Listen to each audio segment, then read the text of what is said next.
One summer afternoon in 1975, a man walked into a parking lot and never came back. That man was Jimmy Hoffa. Was he taken by the mob? Or did the FBI make him disappear? Jimmy Hoffa was a powerful man. He helped workers all over America get better pay and better jobs. But he also made some very dangerous enemies. On July 30th, 1975, he went to a restaurant to meet two men. That was the last time anyone ever saw him. Today, people still wonder, what happened to Jimmy Hoffa? And who wanted him gone? Who was Jimmy Hoffa? Jimmy Hoffa was a small man with a big voice. He was strong, loud, and not afraid of anyone. People said when he walked into a room, everyone noticed. He was born in Indiana in 1913. When Jimmy was young, his father died. His mother worked very hard, and Jimmy learned what it was like to be poor. He didn't forget that feeling. When Jimmy grew up, he got a job working at a grocery store. The boss was mean. The workers were tired, but they had to stay quiet because they didn't want to lose their jobs. But Jimmy wasn't quiet. He stood up and said, "This isn't fair. We deserve better." And that's how it all started. Jimmy Hoffa became a union leader. A union is a group of workers who come together to make sure they are treated fairly. They ask for better pay, safer work, and respect from their bosses.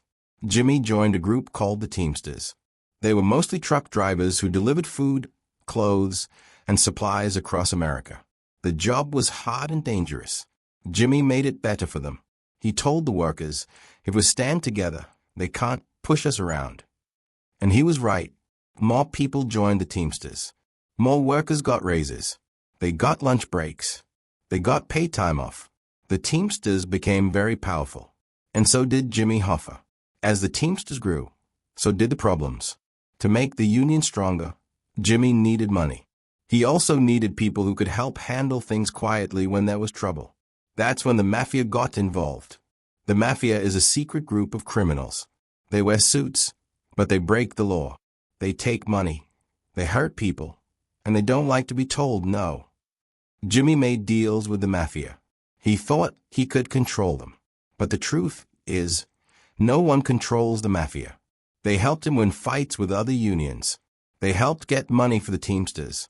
In return, they wanted something too. Sometimes, the Mafia would take money from the union's pension fund. A pension fund is like a big piggy bank for workers when they retire. But the Mafia didn't care. They used the money for casinos, hotels, and bad business deals. People started asking questions. Where is the money going? And soon, the government noticed. The FBI, that's the top police in the country, started watching Jimmy Hoffa. They thought he was breaking the law. So did a man named Robert F. Kennedy. He worked for the government and did not like Jimmy at all.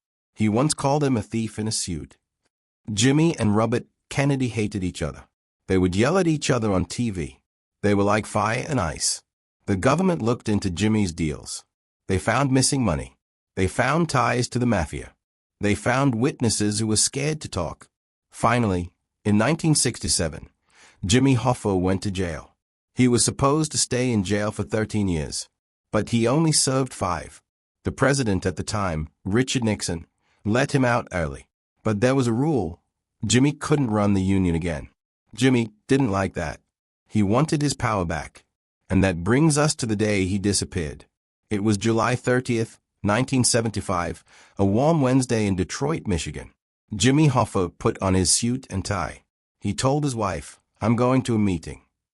The meeting was at a restaurant called Mashu's Red Fox in a quiet suburb. He was supposed to meet 2 men. Anthony Tony Jack Giacalone, a known mob boss in Detroit. Anthony Tony Pro Provenzano, a tough union leader from New Jersey with Mafia ties. Jimmy arrived at the restaurant around 2 p.m. He waited in the parking lot. He even called his wife from a payphone and said, "They're late. I'll wait a few more minutes." That was the last time anyone ever heard from Jimmy Hoffa. Later that evening, his car was found in the parking lot.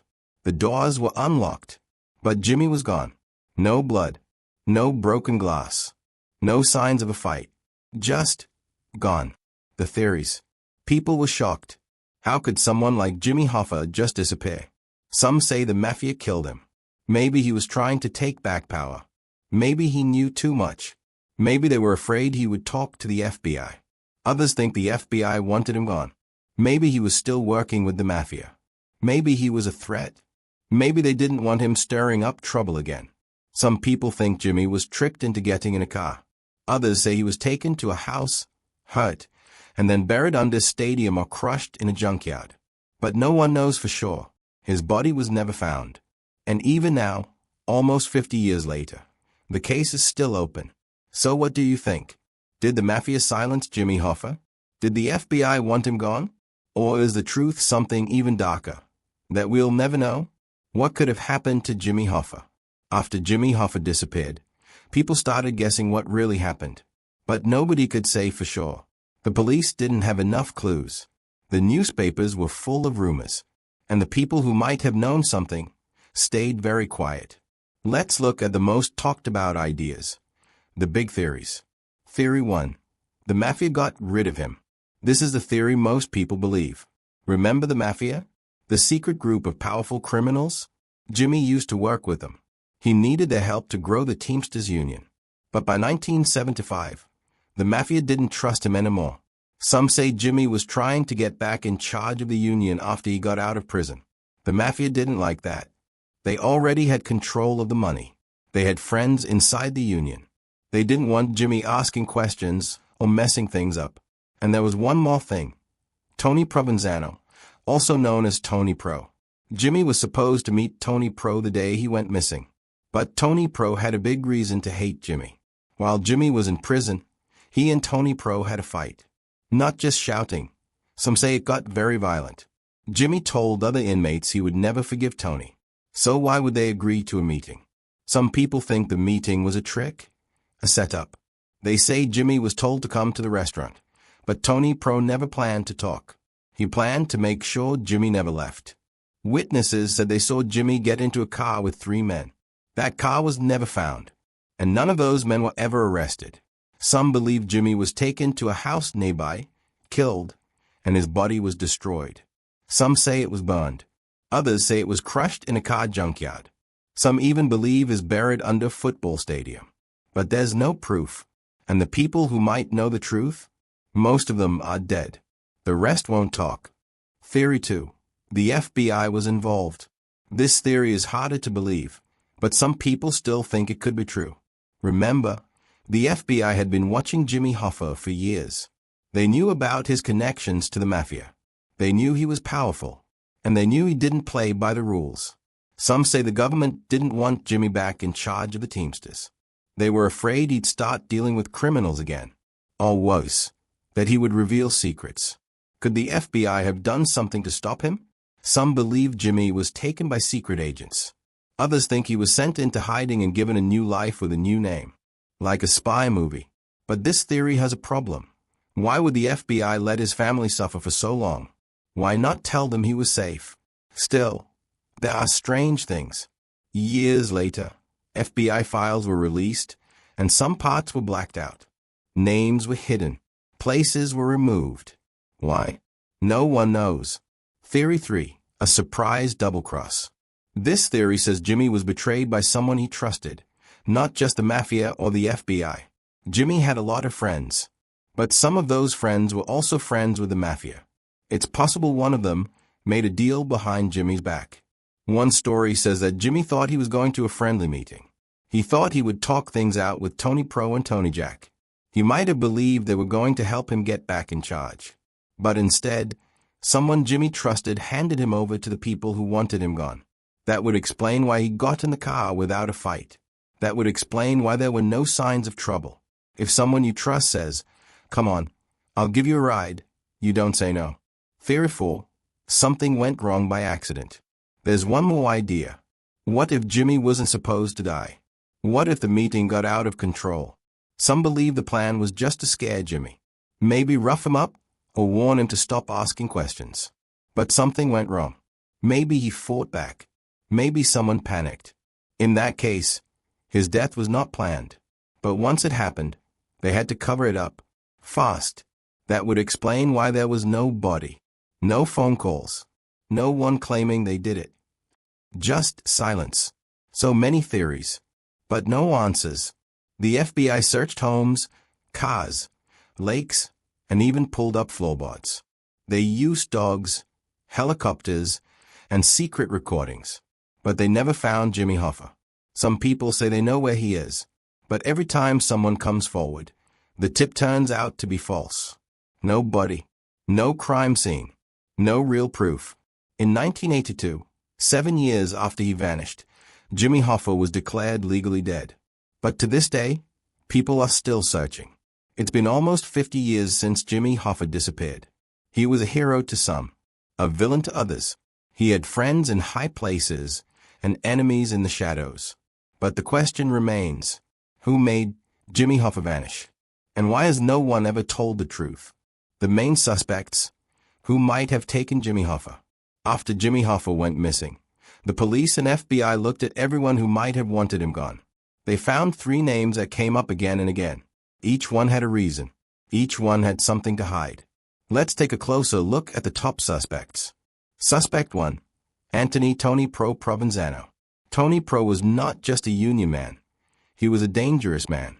He worked with the Teamsters, just like Jimmy. But Tony Pro also worked with the Mafia. He was connected to a crime family from New Jersey called the Genovese family. Here's what made Tony Pro and Jimmy enemies. While in prison, Jimmy and Tony Pro had a big fight. Jimmy said Tony was rude and untrustworthy. Tony said Jimmy was finished and should stay out of union business. Witnesses said they almost came to blows behind bars. Jimmy later told someone, "If I ever see that guy again, it won't end well." Now fast forward to the day Jimmy disappeared. He was supposed to meet Tony Pro for lunch. But Tony said he was never there. He said, "I don't know what happened to Jimmy." But the FBI didn't believe him. They thought Tony Pro had a strong motive. Jimmy was trying to take back control of the Teamsters, and Tony Pro didn't want that.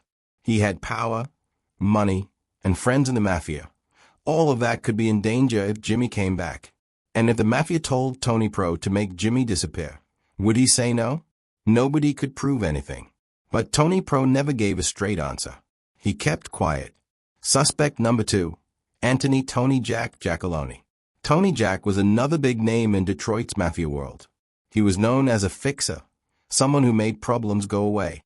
Quietly, cleanly, forever. Tony Jack and JimmyHoffa knew each other well. They had worked together in the past.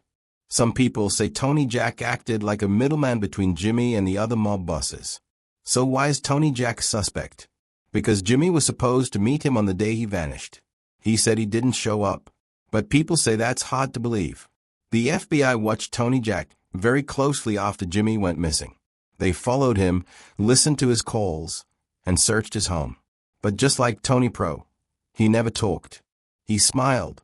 He joked. But he said, "I had nothing to do with it." Still, the timing was suspicious. And here's something strange. The FBI noticed Tony Jack had been making less noise in the months before Jimmy vanished.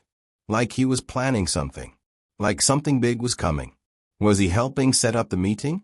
Did he send someone else to do the job? We still don't know. Suspect 3. Charles Chucky O'Brien. Now this one hurts, because Chucky wasn't just a friend.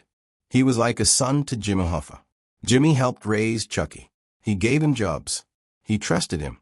But when Jimmy disappeared, Chucky's name came up fast. Here's why. A witness saw a car at the restaurant parking lot that looked like Chucky's car. That same car was later found. An FBI dog smelled something strange in the trunk, a human scent. Chucky said he didn't use the car that day, but he kept changing his story. Chucky always said, "I would never hurt Jimmy. He was family." And maybe that's true, but some people think Chucky was used. Maybe someone told him to drive Jimmy somewhere, and he didn't know what was going to happen. Maybe Chucky helped, without knowing the end plan. Chucky was never arrested. But even years later, people still wonder, did Chucky help the killers, even by accident? There are a few other names that pop up. Frank Sheeran, a man who said he was the one who killed JimmyHoffa. He told the story before he died. His story became the movie The Irishman. But many people think he was lying or trying to be famous. Salvatore Bergoglio, a hitman who worked with Tony Pro. He was known for being cold and quiet, and deadly. Government insiders Some people believe Jimmy had information that could hurt politicians or expose secrets. So maybe powerful people made him disappear to protect themselves. All suspects. No justice. Even with all these names, no one was ever charged with Jimmy Hoffa's murder. Not Tony Pro. Not Tony Jack. Not Chucky. Not anyone. Too many lies. Too much silence. And over time, witnesses died, stories got mixed up, and evidence disappeared. The truth may still be out there, but the clock is ticking. Which suspect do you believe is guilty? The angry mobster, Tony Pro? The quiet fixer, Tony Jack? The loyal son, Chucky? Or someone else? Hiding in the shadows all along? Where could the body be?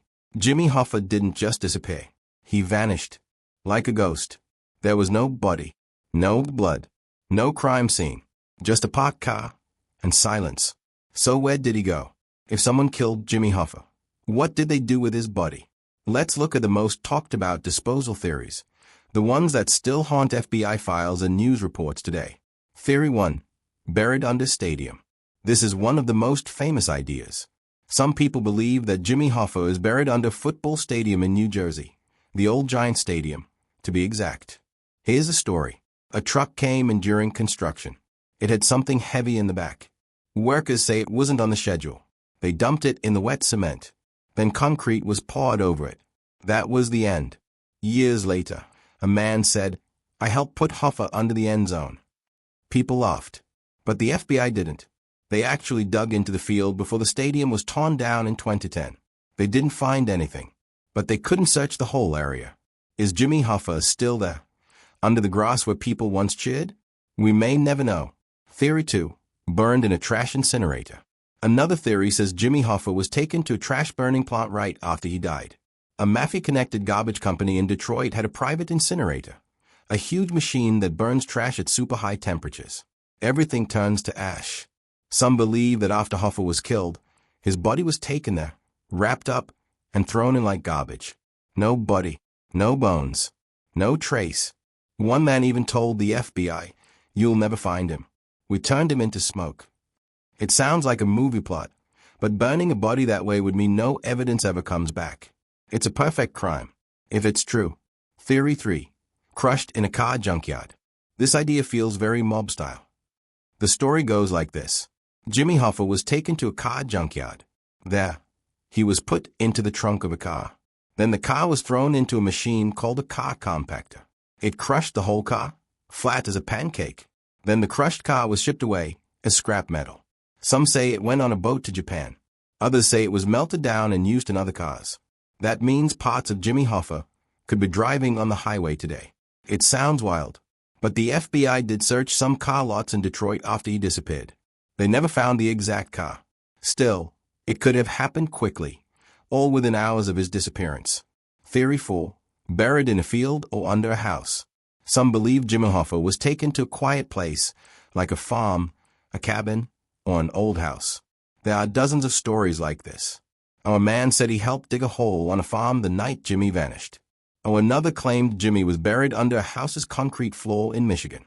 One tip said he was hidden in a secret pit behind a restaurant near the meeting spot.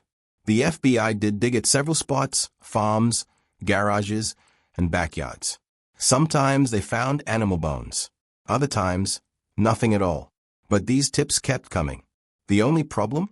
Too many people told different versions. Could one of them be true? Or were people just trying to get famous? Theory 5. Dumped in the Great Lakes. This one is cold and quiet. Some say Jimmy Hoffa's body was put in a barrel, weighed down with chains, and dumped into Lake Michigan or Lake Erie. The Great Lakes are massive, deep, cold, and dark. One man told the FBI. They sealed him in a drum and rolled it off a boat. He's still down there. But the lakes are huge, covering 22,000 square miles of water. Searching them is like trying to find one coin on the ocean floor. If Jimmy's there, he's never coming back up. Why so many theories? There's a reason all of this is still a mystery. Jimmy Hoffa was powerful, but also surrounded by dangerous people. When he vanished, no one talked. No one admitted anything. The plan, whatever it was, worked. The Mafia was known for one rule, omerta, the code of silence. If you talk, you die. If you help, you stay quiet forever. That's why, even after decades, we still don't know what really happened. Too many lies. Too many secrets. So what do you think? Was Jimmy Hoffa turned into ashes in a fire? Crushed into steel and sent across the sea? Buried under a stadium, a driveway, or something darker? Where is Jimmy Hoffa? Maybe someone out there still knows. Maybe it's you. How Hoffa's disappearance changed America. When Jimmy Hoffa disappeared in 1975, it wasn't just about one man. It changed how America worked, thought, and watched power. Let's look at how this one mystery made waves that can still be felt today. The fall of union power. In the 1950s and 60s, unions were strong. They helped workers get better pay, health care, and safer jobs. The Teamsters, led by Jimmy Hoffa, were the biggest of them all.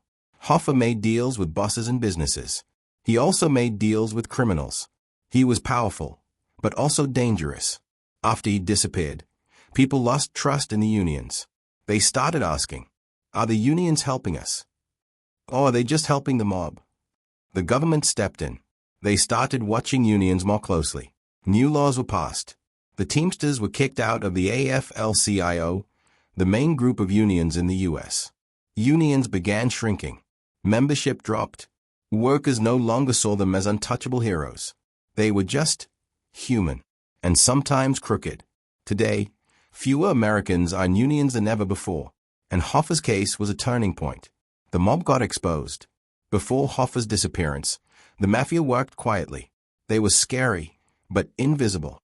Most people knew the name, but not the faces. But after Hoffa vanished, the FBI focused hard on organized crime. They said, if the mob can make a man like Hoffa disappear, they can do anything. The FBI started tapping phones. They got informants to wear wires. They cracked into mob families in New York, Detroit, Chicago, and more. For the first time, the public saw how deep the Mafia's hands went, into unions, businesses, casinos, even the police. Big-time mob bosses were arrested in the years after. People like Paul Castellano, John Gotti, Anthony Provenzano, one of Hoffa's suspected killers. Hoffa's case made America look under the rug, and what they found changed law enforcement forever. The FBI became a bigger force. After the mystery of Hoffa, the FBI wanted to prove their power. They were embarrassed they couldn't solve it, so they went harder on crime. They grew task forces focused on organized crime. They gave agents more tools, like the RICO Act, which helps take down whole crime groups, not just one person. They kept tabs on union leaders and high-risk industries. The Hoffa case taught them a lesson. Don't wait until someone disappears. So they became faster, stricter, and more prepared. But it also made some people nervous. Now the FBI had more control, and some worried that could be dangerous too. The public became more suspicious of power. Before Hoffa vanished, people trusted public figures more. They believed the government would protect them, that big leaders had answers. But Hoffa was famous. He was on TV. He met presidents. And one summer day, he just vanished. No answers. No justice. People started asking, if this can happen to someone like Hoffa, what else is being hidden? Who's really pulling the strings? Are the police really on our side? This was the 1970s. Other things were happening, too. The Watergate scandal had just exposed lies in the White House. The Vietnam War made Americans question the government's choices. Hoffa's disappearance added to that storm of doubt and distrust. People began to believe that power was messy, dirty, dangerous, and that maybe, just maybe, some secrets were meant to stay buried. Hoffa became a legend and a warning. In time, Jimmy Hoffa's story became more than real life. It became a legend. He became a symbol of what happened when power mixes with crime, of loyalty that leads to betrayal, of ambition that flies too close to the fire. Books were written. Movies were made. People told stories about his lost moments, even if they weren't true. But those stories carried a message. Don't get too close to the shadows. You might not come back. Even people who had nothing to do with unions or the Mafia remembered his name. He became a ghost in American history, always present, never seen. Here are a few more real-life changes that happened after Hoffa vanished. Laws changed. The government passed new rules to make sure unions were clean. The RICO Act was used to break up crime rings and punish leaders. More surveillance. Law enforcement started using more undercover agents. They placed bugs in phones, businesses, and even homes. Union membership dropped. After Hoffa, many workers feared corruption. Some unions were taken over by the government for a while. Pop culture obsession. TV shows, movies, and books kept Hoffa's story alive. The mystery became part of American storytelling, right next to JFK and Area 51. Jimmy Hoffa disappeared almost 50 years ago, but his shadow is still here, in our laws, our fears, and our stories. He changed the way America saw power. He changed the way we looked at unions, and he showed us that even the loudest voices can be silenced. But the question is, did Hoffa vanish into history, or is the truth still waiting to be found? How the Hoffa case lives on in pop culture. Jimmy Hoffa vanished in 1975, but somehow he never really left. Even though his body was never found, his story is everywhere, in movies, shows, books, and even cartoons. In a strange way, Hoffa didn't disappear. He became a part of American pop culture. The mystery became a symbol. Sometimes, when a case stays unsolved for too long, it becomes more than just a mystery. It becomes a symbol. Jimmy Hoffa's case now stands for secrets that powerful people keep, the danger of mixing crime and business, mysteries that may never be solved. When people say, it's like the Hoffa case, they mean something that's hidden, deep, unexplained. He's been gone since 1975, but people still use his name to describe modern mysteries. That shows how big this story really is. A ghost that still haunts headlines. Here's the amazing part. Even today, Jimmy Hoffa makes the news. In 2003, the FBI searched a Michigan horse farm. In 2013, they dug up a driveway in Detroit. In 2021, they searched land near a landfill under a bridge in New Jersey. Each time, people watched their TVs, held their breath, and asked again, is this finally it? But each time, the answer was the same. No body, no proof, just mystery. No other cold case gets this much attention after 50 years. That's the power of the Hoffa name. Hoffa's family and his son's legacy in the Teamsters. When Jimmy Hoffa disappeared, he left behind more than just mystery. He left behind a family. They were shocked. They were hurt. And they had no answers. But even without a goodbye, they had to keep going. And one person, his son, James P. Hoffa, did more than just move on. He picked up his father's mission and brought the name Hoffa back to the top. This is the story of the Hoffa family after the disappearance, and how the name lived on through a new generation. Jimmy Hoffa had a wife named Josephine Jo Hoffa. They were married for over 30 years. He also had 2 children, a Barbara Hoffa daughter, a James P. Hoffa son. The day Jimmy disappeared, July 30th, 1975, started out like a normal day. He kissed his wife goodbye. He told her he was going to a meeting. He said he'd be home for dinner. He never came back. That night, his family called friends, police, and union contacts. No one knew anything. 4 years, his wife Jo waited for a phone call that never came. She stayed out of the public eye. Quiet, strong, heartbroken. She died in 1980, still not knowing what had happened to her husband, James P. Hoffa, the son who kept the name alive. Jimmy Hoffa's son, James Philip Hoffa, also called Jim Hoffa, was very different from his father in some ways. He went to college. He became a lawyer. He didn't like the spotlight, but he had his father's fire inside him. In the 1990s, Jim Hoffa saw something happening to the Teamsters Union. It had become weaker. It had lost respect, and it wasn't the force his father had built. Jim decided to step in. In 1996, he ran for president of the Teamsters, just like his father once had. He didn't win that first time, but he didn't give up. In 1998, James P. Hoffa was elected president of the Teamsters Union, the same job his father once held, bringing back the Hoffa name, the right way. When Jim Hoffa became Teamsters president, he said something powerful. I want to bring back pride in this union. I want to rebuild what my father started, but without the mistakes. He knew his father had done good things, but also made bad deals with the Mafia. Jim wanted to build something clean, strong, and honest. During his time as president, JimmyHoffa fought for better pay and benefits for workers. Helped the union grow stronger and larger. Worked with the government instead of against it. Tried to bring more trust back to the Teamsters' name. He was re-elected 5 times, serving from 1999 to 2022, one of the longest union presidencies in history. That means for almost 25 years, the Teamsters were once again led by a Hoffa. But this time, without secret meetings, mob ties, or mystery. Just steady leadership. What JimmyHoffa said about his father. JimmyHoffa has always spoken about his father with love and respect. He said his father was a fighter, someone who stood up for workers when no one else would. But he also said he didn't want to be just like him. He wanted to learn from the past. In interviews, Jim said things like, "The greatest thing about my father is that he never gave up on the working man. And also, I'm proud of the name Hoffa, but I walk my own path."